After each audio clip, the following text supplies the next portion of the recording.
Pecinta wisata alam, pasti nggak asing dengan istilah telaga.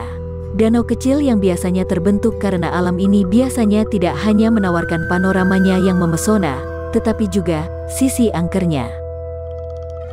Nah, jika sedang berada di Kota Bumiayu, Kabupaten Brebes, sebaiknya Anda menyempatkan berkunjung ke Telaga Ranjeng. Telaga ini terletak di lereng Gunung Slamet, tepatnya di Desa Pandansari, Kecamatan Paguyangan. Telaga yang dihuni jutaan ikan ini memiliki panorama yang indah karena dikelilingi kawasan hutan pinus dan damar dengan balutan udara sejuk khas pegunungan.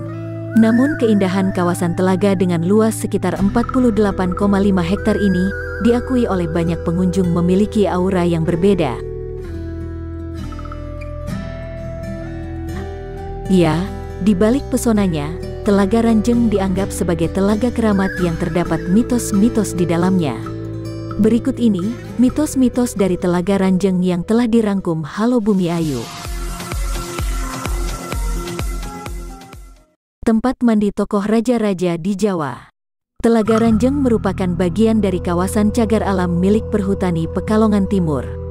Mitos yang berkembang, telaga yang berair bening dan sangat dalam ini diyakini merupakan tempat pemandian raja-raja Jawa di masa silam. Ada juga yang meyakini, di tengah telaga terdapat istana gaib yang megah, dihuni oleh Mbah Ranjeng, beserta ribuan pengawalnya yang menjaga desa Pandansari dan memberi isyarat datangnya berkah maupun bencana di desa tersebut. Malapetaka mengambil ikan. Walaupun ikan-ikan di Telaga Ranjeng jumlahnya cukup banyak, namun ikan-ikan jenis lele, nila dan mas tersebut hanya bisa diajak bermain-main dan tidak diperkenankan untuk diambil atau dipancing. Menurut cerita yang beredar, pernah ada seorang wisatawan yang mengambil ikan-ikan di telaga. Tapi kemudian sampai di rumah, wisatawan itu sakit-sakitan dan baru sembuh setelah mengembalikan ikan yang ia bawa ke habitat asalnya. Pemberi isyarat. Masyarakat di desa-desa sekitar telaga percaya bahwa ikan-ikan yang terlihat di telaga memberi isyarat tersendiri. Jika ikan yang muncul adalah ikan lele, maka pertanian mereka kurang makmur karena tanaman mereka dimakan hama, serangga, dan tikus. Namun, jika ikan mas yang muncul, maka pertanian mereka akan melimpah atau dalam masa keemasan. Kepercayaan tentang ikan keramat ini juga dikaitkan dengan kejadian bencana alam dahsyat tsunami di Aceh pada 2004 silam. Waktu itu, ribuan ikan lele di telaga tiba-tiba hilang dan berganti menjadi ikan nila. Ngalap berkah.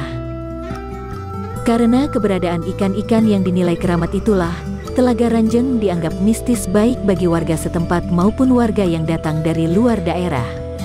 Hingga yang mempercayainya, ada yang sengaja mengunjungi telaga itu hanya untuk mencari berkah dengan membawa beberapa sajian berupa kemenyan dan kembang 7 rupa. Itulah beberapa mitos dari Telaga Ranjeng yang dirangkum Halo Bumiayu. Terlepas dari deretan mitos yang ada, pesona dan udara sejuk Telaga Ranjeng sangat cocok untuk kita yang ingin bersantai dan melepas penat. Apalagi sambil memberi makan ikan-ikan dengan menebar remah-remah roti ke dalam telaga. Jadi, kapan Anda berkunjung? Jika Anda suka, jangan lupa like, tinggalkan komentar dan bagikan video ini. Sampai ketemu di video Halo Bumiayu berikutnya.